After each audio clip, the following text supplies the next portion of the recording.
който си на небесата, да се свети Твоето име, да дойде Твоето царство, да бъде Твоята воля, както на небето, тъй на земята. Насъщния ни хляб дай ни днес и прости нам дълговете ни, както и ние прощаваме длъжниците си. В името на Отца и Сина и Светия Дух. Име Царю, сега дойди чрез Духа Светия Твой Дух и освети тази вода. Намазва се Божията ревиня, Елеонора се лей на радост. В името на Отца и Сина и Светия Дух, за изцеляване на душата и тялото, за да слуша вярата.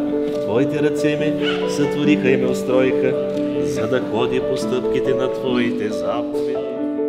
Кръщава се Божията рабиня Елеонора в името на Отца и Сина и Светия Дух.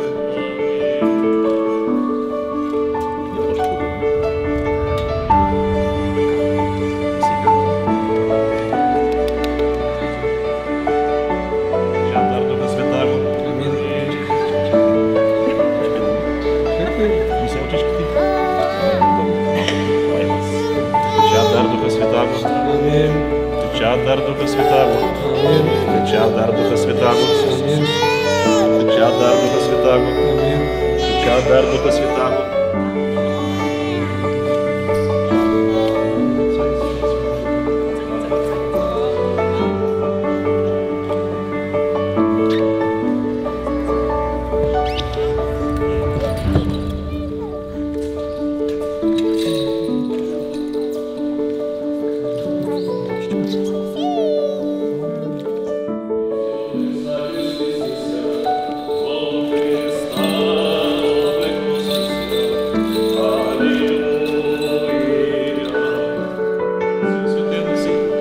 Умийте се с името на Господа нашего Христа и Духа на нашия Бог.